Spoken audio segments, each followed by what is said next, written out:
Pentagon can't account for $220 billion worth of gear given the contractors. The actual total is probably higher, according to the Government Accountability Office's new report. This is from January 2023.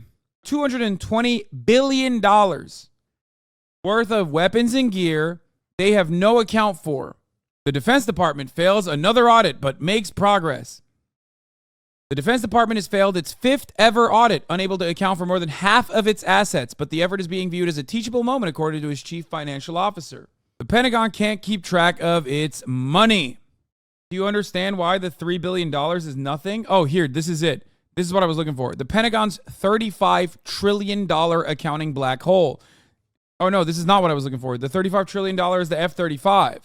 Oh, no, it isn't. This is the one. According to Bloomberg's Anthony Carpaccio, the Department of Defense made $35 trillion in accounting adjustments in 2019, easily surpassing the $30.7 trillion in adjustments recorded in 2018. Carpaccio notes that the number dwarfs the $738 billion of defense-related funding in the latest U.S. budget, spending a plan that includes the most expensive weapon systems in the world, including the F-35 jet. So whenever you think like, oh man, why is healthcare so expensive? Like, why the fuck does the government not provide that when they do it in like countries like France? Yeah, the F-35 was only $990 billion. Yeah, it's only $1 trillion, the F-35, which you can't fly if it's raining. Yeah, here is Jon Stewart grilling the DOD lady, fucking ripping her a new asshole on this exact matter. Questions of somebody within a department of that size and scope. I think you have a particular thing you really want to talk about and you're asking me other questions, but I don't think it's unfair to ask me about the audit. It's absolutely the case that the United States military should be able to pass an audit, and we've got to be on that pathway to get there. But don't you think that does speak to the larger point that we're trying to get at, which is good journalism uncovers corruption? And okay, I mean, good journalism does uncover corruption, but I'm not sure these two things are linked. An audit is not. But they are. Okay, so you need to explain. The Defense Deputy Secretary has the audacity to say that like trillions of dollars of rounding errors is simply not an indication of corruption. I don't know what to say about that. Like, I just explain that to a human, dude. Like, anyone that is not literally inside of the asshole of some fucking DC staffer, explain that to like a regular dude in middle America. Be like, what? It's a fucking $35 trillion, unaccountable, unelected budget that we took from you, actually. We took that from you in the form of taxes, and actually, we have no idea where it is, so shut the fuck up. To me, do you understand what an audit does and the degree to which it is linked to the question that you're asking? I believe so. Okay, go ahead. Give me your explanation. No, I don't mind learning. So what I would suggest is that the audit that they have in the military doesn't really look at whether or not there's efficacy. It's just whether they got delivered the thing that they ordered. And that is any audit. That is any audit. That is true. But generally, those audits aren't $400 billion for Raytheon and $1.7 trillion for a plane that doesn't seem to be doing. Like, there is a lot of waste, fraud, and abuse within a system. Audits and waste, fraud, and abuse are not the same thing. So let's decompose these pieces. Then please educate me on Sure. What so an audit is exactly what you just described, which is, do I know what was delivered to which place? Right. The fact that you can't even fucking account for that, by the way, when you're the United States military is psychotic.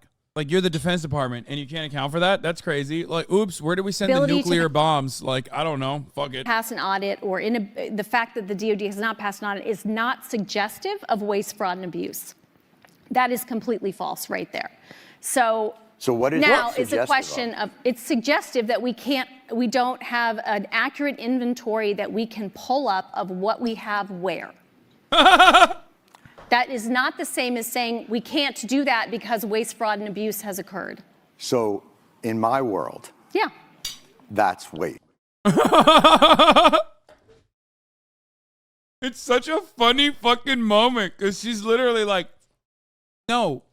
Just because the United States military is wasteful, fraudulent, and abusive doesn't mean that there's an indication that there's waste, fraud, and abuse.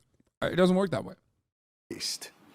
How is that waste? if I give you $1 billion and you can't tell me what happened to it, that to me is wasteful. That means you are not responsible. But if you can't tell me where it went, then what am I supposed to think? And when there has been reporting, I mean, this is not, look, I'm not saying this is on you and that you caused this, but I think it's a tough argument to I'm pretty make sure that I didn't cause it. an $850 billion budget to an organization that can't pass an audit and tell you where that money went, like, I think most people would consider that somewhere in the realm of waste, fraud, or abuse, because they would wonder why that money isn't well accounted for. And especially when they see food insecurity on military bases, and they see... You want to talk about that? Because that's a good... we should be talking... I mean, well, I'm trying to understand where you're trying to go, other than the dollars, which really bother you. I think it doesn't really bother me. I think it's all connected. Okay. I think tell me that story. Tell me how you're thinking about that. When I see... He's like, please, parachute cord. Thank God. We can talk about something else. You know what I mean? Oh, let's just continue. A State Department get a certain amount of money and a military budget be 10 times that, and I see a struggle within government to get people like more basic services, and then that department that got that, I mean, we got out of 20 years of war and the Pentagon got a $50 billion raise. Like, that's shocking to me. Now, I may not understand exactly the ins and outs and the incredible magic of an audit, but I'm a human being who lives on the earth and can't figure out how $850 billion to a department means that the rank and file still have to be on food stamps. Like, to me, that's fucking corruption. I'm sorry. And if that blows your mind... Bro, he's such a lib. He's like, wow, the fucking imperialist war machine that is taxpayer funded. Don't say based. That's the dumbest fucking argument against this. Like, no, man. I mean, that's fucked up, certainly. But like, this is why liberalism lacks imagination. Okay? This is why liberalism lacks imagination. Like, he looks at the internal budget of the Pentagon and says, man, how fucked up is it that you can't even account for like hundreds of billions of dollars, right? You can't account for that. You don't know where it went. But you got hungry soldiers. No, man. The bad part about it is not that like the soldiers are going hungry. Like, what? Do you think that if they didn't have rounding errors, or do you think that it would be fine that the U.S. military exists as this fucking behemoth if there were no hungry soldiers, but they still had these, accounting errors? Like, what kind of fucking take is that? The main issue isn't that the military has this like accounting error and like soldiers are still hungry. The main issue is that the military is getting an unlimited amount of funds when people are hungry both in the military and outside of the military. Like, American taxpayers are paying for this shit. We don't know where the fucking money's going. Teachers can't pay for like school supplies out of pocket. They have to take second jobs. This country is fucked up. It's fucked up. And this behemoth is just sucking all of the taxpayer dollars. Meanwhile, we're nickeling and diming on the limited amount of benefits or entitlements, if you want to call it that the government already refuses to offer usually. Like, that's fucked up. And if you think like that's like a crazy agenda for me to have, I really think that that's institutional thinking, and that it's not looking at the day-to-day reality of the people that you call the greatest fighting force in the world. So I get back to this idea of like, I'm not looking to pick a fight with you, but I am surprised at that the reaction to these questions are, you don't know what an audit is, bucko. Like, that's just weird to me. Okay. On food insecurity, major priority for us. A lot of funds are going. Yeah, there you go. She was excited for that because she has talking points to address that. That's why she was like, oh, thank God we're changing the topic to something that I can talk about, because I already have the talking points for it. And that's what you fucking get if you do not have an antagonistic relationship with the military existing in the way that it currently does. And your only anger is that, like, the rank and file are starving. Yeah, they should be fed better so they can be better killers. Like, what the fuck does that mean, dude? No, everyone should be fed better, and they shouldn't have to join the fucking military. toward that. The biggest issues we have found, first of all, we have significantly increased funding on food insecurity. And we do think we are getting much better on that.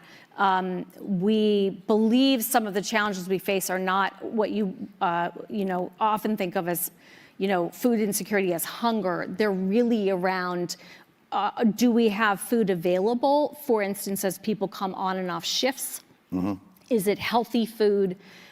Those are the types of food insecurity issues we are seeing in and around our military installations. We have increased pay 2 times in a row here. We've done 4.6% pay raise last year. We've asked for a 5.2% pay raise this year. We've also increased basic allowances and increased housing and pay. JD Pawn military bureaucrat starving the American imperialist forces. Yeah. This is some fucking fifth column shit, dude. Infiltration from within. She said these American pig dog warmongers are bloodthirsty, and if they want to pick up a weapon and kill the fucking children of the laborers of the third world, that the hyper exploited global South, then they have to really want to do it because we're gonna starve them every step of the fucking way. I mean, think about it. She's also, like the housing availabilities are dog shit too for the military. They're doing it. They're already doing it. Food insecurity is based. Unlimited first world genocide. This woman. Other allowances. So overall, we definitely think we need to increase the spending that we are putting forward toward our service members and their families. We're putting our money where our mouth is. Another big area is childcare. Spending a lot more money on childcare. That includes both childcare facilities, and it includes a benefit that allows folks to go out on the economy to get childcare and have that subsidized by the government. Those are all examples of ways we're trying to put money forward for our service members and their families. You understand, this is just about like more recruitment, right? Like Jon Stewart could have just literally been like, yeah, because of these actions, like the military can't recruit anymore. You know what I mean? Like, that's so stupid, bro. That's not the fucking problem. The problem is like, where's the money going? Not that like, oh man, I can't believe we don't know where the money's going and the soldiers are hungry. The problem is, where's the fucking money going? And everyone's hungry. Anyway, he still owned her. Families. But I liked that because I liked watching that because I wanted to show you like the difference between my way of thinking and Jon Stewart's way of thinking, even though I do like Jon Stewart a lot, right? It's probably my most liberal trait. I like Jon Stewart. I think Jon Stewart was important in, my development to a certain degree.